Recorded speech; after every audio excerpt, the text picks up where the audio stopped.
Once upon a time, there was a little fish, not a particularly big fish, not a particularly small fish, just a middle-sized fish. And he lived in the ocean with his fish friends and family in a great big school of fish. And sometimes they had to swoosh away from the shadow of the seagull or swoosh away from the shadow of the albatross. But they swam together happily every day, sometimes up near the surface where the sun warmed them, sometimes down to the depths in the excitement of the dark and cool. Until one day,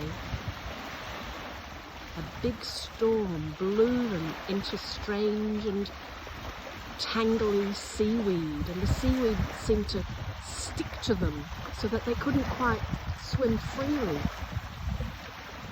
And although they could see each other at a distance, they were all stuck on their own.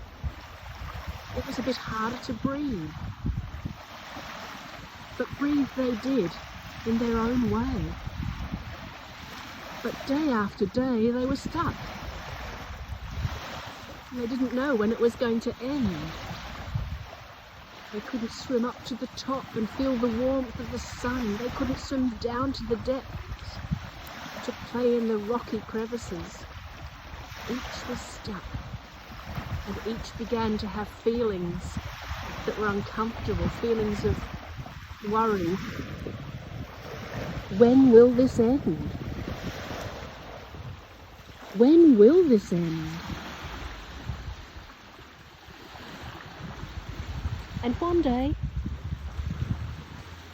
a big storm came and it blew that seaweed about, and it shook that seaweed about. And the seaweed released all the fishes back into the ocean.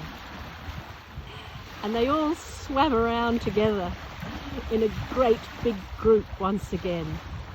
And they swam up to the surface and enjoyed the sunshine.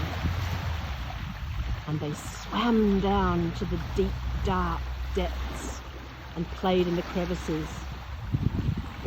And they sometimes had to swoop away from the seagulls. But the time of being trapped was over. And that's the end of the story.